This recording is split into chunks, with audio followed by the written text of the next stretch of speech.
Hello everybody, my name is Level 5 and welcome to Level 5, the place where we talk about movies, TV shows, video games and comic books. And of course today we've got another comic book review and I'm really happy we're diving into this one. Do let me know, however, in the comic books which other comic books from this universe you want me to tackle, and I'll do my best. We're diving into the absolute DC universe, which is basically the idea of removing one core element of said character and retelling their stories. But Batman, he's no longer a billionaire, so let's see how that changes things. I'm really intrigued. And, of course, it's my usual review, so we're going to dive into the plot, we're going to rank each particular category and give it a ranking, and then, of course, my other thoughts afterwards. With that being said, like I said, do let me know what other comic books there are that you want me to cover. I am tempted to kind of tackle the first issue with every single major character that's gotten an issue so far. There's quite a few of them now, but I'm not totally sure. So let me know what you guys think. But without further ado, let's dive in to today's video. And let's dive in with our review of Absolute Batman, Issue 1.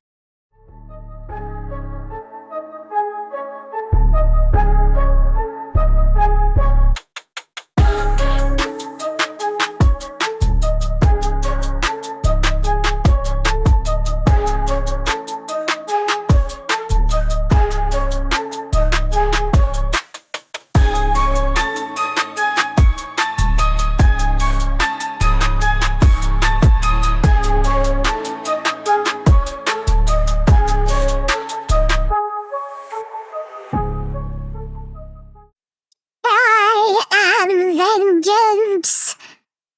I am the night. I am Batman. This comic's subtitle is called The Zoo Part 1 of 5. We get a quick shot of a young Bruce at the Gotham Zoo idling up the Bat exhibit. We quickly jump to a man on a motorcycle speeding around Gotham. All of the monologue in this comic book, or at least most of it, is with this man. He states it's been a long time, asking Gotham who it is these days, saying that the city itself is prettier, taller and brighter than what he's used to. He says to Gotham that it used to have a beating heart, but now it's all hollowed out. He says he's unsure whether he'll like the new Gotham, and he doesn't think that Gotham is going to like him either. He comes to a halt and removes his helmet, revealing himself to be Alfred Pennyworth, a very different Alfred to what we're used to. This Alfred has slick black hair, a massive beard and a mustache with white sideburns. He gets some tea from an old friend, enters his old apartment via an eye scanner, and he sits down at his laptop. He quickly tries to call Julia, his daughter, but gets at her answering machine, so he leaves her a message asking to see her. He then gets his next assignment from his higher-ups to gather information on the party animals, a gang who has been butchering citizens and raising the murder rate by 700%. They also warn him of another player, giving him the image of a shadowy bat-like figure in the sky. Alfred closes his laptop, makes sure he has his gun, and heads out to find his bike stolen. We then cut to Croc's gym. A man is boxing a punching bag, when he's interrupted by a hulking brute of a man. This is our Bruce Wayne. He takes a turn on the punching bag and gives it a beating, the surrounding gym members going around watch in awe. He starts to reminisce on the day of the zoo when he was a boy. His father was a teacher and he was giving a tour of the zoo via his class. They talk about the lion that they're watching. As they walk away, his father asks if he is excited about seeing the movie later tonight. Bruce asks if he has to go and see it, and it's stated here that his mother and father met at the same movie that they plan on going to see. When he sees his father simply say, "Oh God, there's a massive blam." We cut back to adult Bruce as he bursts open the punching bag with his brute force, sand spilling on the ground. Then Waylon walks in, carrying a crocodile, and they talk about Ozzy giving him an exotic pet license. They talk about Ozzy. Bruce states he's going to get found out and get put away any day now. Waylon asks Bruce if he's going to join them playing poker, stating Harvey, Ozzy, Eddie, and Selina are all in this week. Bruce says he can't and leaves, Waylon calling it after him. Now, for those who don't know, Harvey, Ozzy, Eddie, and Selina, and Waylon are actually well-known names. Waylon is actually the name of Killer Croc, hence this is Croc's gym and the guy's carrying around a crocodile. Now let's go over those names real quick. We have Harvey, that could be Harvey Dent. Ozzy would be Oswald, which obviously is the Penguin. And then Selena is Catwoman. Interesting, huh? Oh, and then of course there's Eddie, which, sorry, I forgot about that name for a second. That, of course, could be the Riddler. Now these characters haven't been stated to be villains yet, as Waylon is a normal looking dude here, and he's not the Killer Croc. But their names are at least brought up. We jump to a yacht where Dr. Benjamin, Mr. Maroney, and Mr. Falcone is meeting with these freaky black-headed family members. They talk, and the 3 gang members tell them to get lost. The leader shows off a bunch of masks, freaking out the 3 as they recognize family members' faces amongst the masks. Then they all sit there in horror as they each are killed. We then see Bruce place his mask on. He stood upon a building, and it's a really cool shot. As the news talks about more people being murdered by the party animals as they struck again, and that Mayor Jim Gordon will be holding a meeting in Town Hall to discuss the situation. Jim tries to reason with the scared and angry city folk. Outside, Alfred stands on a rooftop watching a heavy armed party animal group, and he asks his boss permission to engage, but he gets declined. Jim continues to argue with the townfolk, when even has to tell Bullock, his police bodyguard, to wind down. A woman stands to defend the mayor when suddenly a flashbang grenade smashes into the window and explodes. The Black Mask gang members burst in, all holding guns, and they shoot Jim. His daughter, Barbara, who's a police officer here, runs to her father's rescue. He tells her to save everyone that she can, and the gang starts tormenting the townsfolk, when they get suddenly yanked out of the building and the door slamming behind them. Barbara opens the door slightly and is greeted by a hanging upside down Batman, who tells her that no matter what she hears, keep the door closed. Pennyworth watches closely, being told that if the new player disrupts intel gathering, then he can engage. The 3 thugs stand up and see Batman hanging upside down. They unload all of the lead they possibly can, but Batman drops smoke pellets and drops down. He goes ham on these thugs, using his cape like some form of weapon, flinging the guys across the area. One of them smashes through a window, the other one collides with a street lamp. More goons arrive and he takes his ears off his helmet and throws them at one of the goons. He removes them from the guy and places them back on his head, now covered in blood. One of the larger, bigger goons threatens Batman with a meat cleaver. Batman pulls out a weird-looking stick and clicks it attached to his Batman logo on his chest and removes the logo, combining the two, turning it into a goddamn battle axe. The goon swings his cleaver and Batman chops the guy's goddamn hand off. He tells the other goons to get out of the way. They all try to flee and Batman then sets off explosives. Alfred is almost impressed. He gets down to street level, gun aimed, and he walks through the crowd and finds Batman there examining one of the masks that the goons were wearing. Alfred points the gun right at Batman's head, telling him that his shotgun is one of a kind, and that it would blow his brains out in a blink of an eye. Batman swiftly kicks back, knocking Alfred off his feet, and he snatches the gun and leaves. Alfred then jumps to watching Bruce Wayne, narrating to himself once again, saying that Bruce hides very well. But of course he does. He is a no one. He's 24 years old, his mother's a social worker and his father was a teacher. He grew up in a crime alley, and his high friends in low places. Bruce is smart, almost genius level of smart. In 5th grade, he created a collapsible bridge used to aid locations hit by war damage, designed like origami, based off a bat wing. The trophy was a class trip to Gotham Zoo. This is where the flashback continues. We see a man walk into the zoo with a pistol, firing at everyone. Bruce's father rushes the kids to safety and closes the door inside the bat enclosure. We see his father close the door and then there's another gunshot. Alfred continues to narrate to himself about Bruce, stating that Bruce could be a star athlete if he could, but he faked an injury. He studied mechanics, chemistry, military theory, criminal psychology, and history. Bruce then returned home and he worked on Gotham's water department, then became an engineer, repairing the damages he breaks. He states that Bruce is impressive, but he's a crusader and they have weaknesses, sitting right there. Bruce approaches his mother, who is sat outside his place, with a flower in hand. Alfred watches across the street. He pulls out his phone, a text from his daughter saying that to never contact her again. We cut to the construction site on a skyscraper. Bruce recording statements of the black ape-shaped masks, marking that it ain't from protection or intimidation, but when he broke one open, there was circuitry inside. He cuts the recording as Alfred climbs up the building, pistol in hand. Batman appears before Alfred, and in Batman's hand is the shotgun that he stole from Alfred. Alfred tells him to hand over the gun. Batman decides to fire it, hitting him directly. Alfred thinks to himself. He has 4 realizations. 1. Batman modified the shotgun to non-lethal rounds. 2. Batman dropped the shotgun, telling him to keep it. 3rd, he heard his own bike roar, meaning Batman stole it. And 4th, Batman drove out of the window 1,000 feet up in the air. Alfred stands with several bat-shaped blades in his face. Tiny little blades. We see Batman on the bike in midair. The last page is an epilogue. Alfred is told that an old target is back. The target trained with the League of Assassins, and he then killed them all.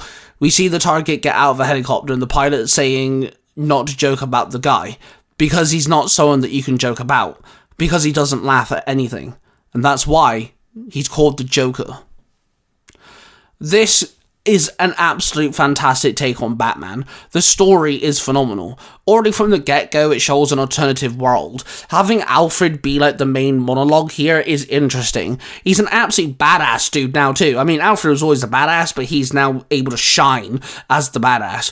Bruce is not some rich kid, his parents work normal jobs, and obviously this gives us an alternative way of, his usage of technology and his new suit, and, the whole reason why he uses bats. The new suit is great, by the way. It's bulky and absolutely horrifying. It's a goddamn weapon in itself. The ears on the helmet are throwable blades. The logo can become a battle axe. And Bruce himself is also a weapon. He's incredibly muscular here. He's an absolute tank. The fight scenes show off his brute strength really, really well. I love everyone's designs too. Even the leader of the party animals look really creepy with those black masks. The goons, they're kind of black masks from like normal comics, but they're ape-shaped, which is cool. Batman's design is really, really good. Okay, yeah, I like it a lot. Okay, I'm being kind of on the nose here. Alfred's design is the most far-fetched, I think. Being completely different. It's a complete overhaul for the character. But I like where they're going with this. It matches what sort of storyline they're doing. Of course, here, Alfred has to hunt down these, he's hunting down Batman, but he's also gathering intel. This new version of Batman is amazing, and of course, it's a really fucked up sort of world. The art style's okay, it works. I wouldn't say it's the best that DC's ever done, but I understand the idea of showing off more darker, grittier sort of art style. It's a harder life type of story with artwork to showcase for it. It works perfectly fine. Is it the best art sort of style that Batman's ever had on, for him, or DC's ever used? Absolutely not, but it works really well here. I am vengeance. I am the night.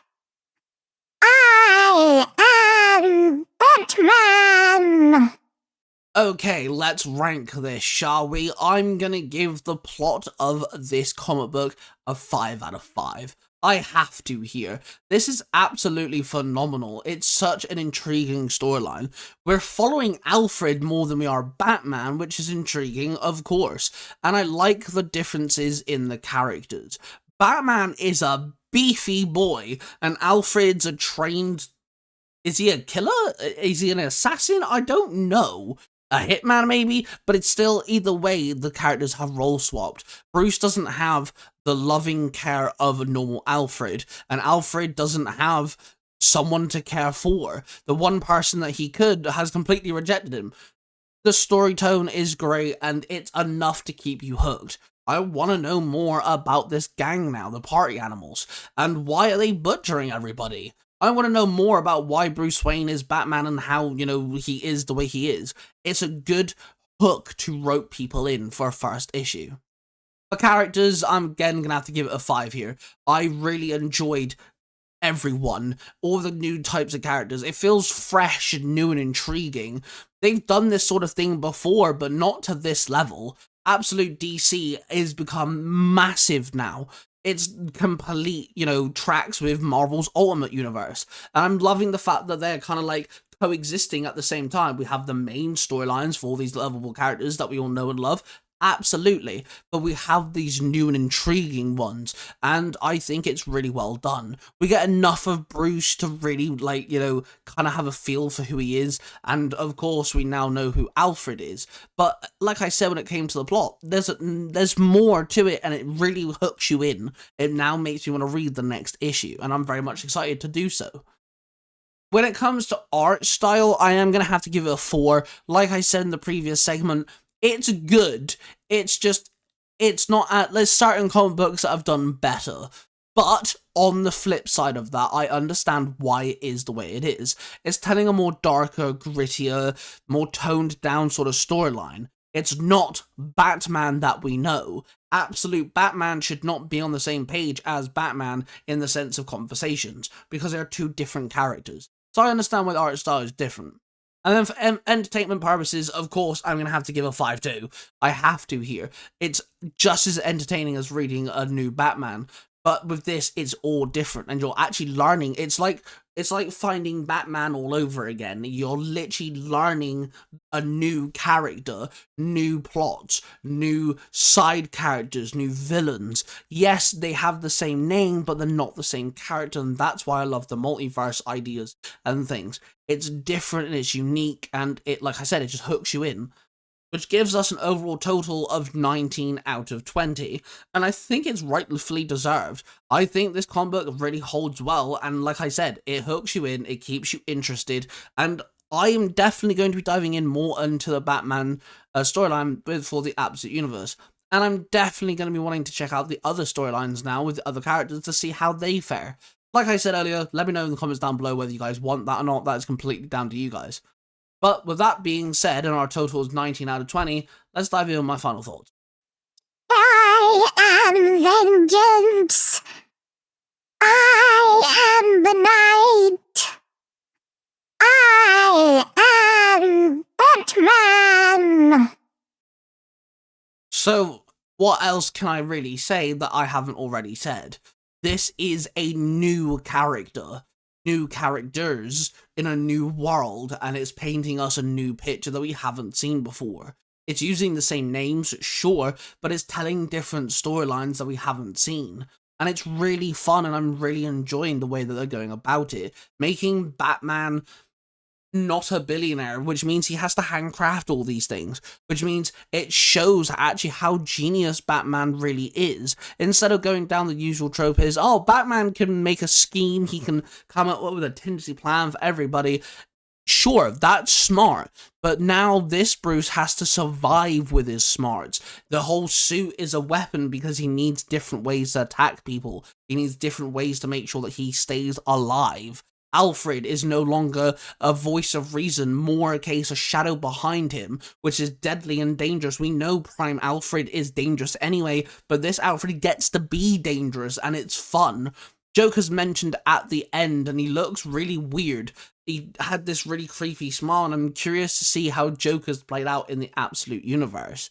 It's fun and it's entertaining as a different storyline, and I, for one, am a massive fan of what-ifs, alternative universes, and different storytelling with really lovable characters. This is why I love things like Marvel's What If, and, you know, DC Elseworlds, and, like, seeing all the different marks in Invincible, and things like that. I'm a massive fan of all that. Hell, I write audio dramas, for fuck's sake, and I do it myself. So I really enjoyed Absolute Batman. So with that being said, of course, if you really want me to tackle Absolute Batman issue 2, please let me know. And which character should I tackle next? I really want to know that too. Because I'm happy to dive into the Ultimate Marvel and Absolute DC, if even that's what we stick to for now. Definitely let me know what other comic books I should be checking out. Of course, I did start with a crossover in my last review, so let me know if there's any other crossovers, or if you want me to cover the whole crossover of that one, I will happily do so. You let me know what you guys rank this out of 20. I'm really intrigued. You can use the same sort of plot, the plot, characters, art style, and entertainment that I did, or you can just rank it out of 10 or something. Just let me know what you rank this comic book. I hope you guys have enjoyed this video. Do, of course, hit that like button, subscribe button, and notification bell. I do love you all. Roar of passion, everybody, and I shall see you guys in the next video. Bye.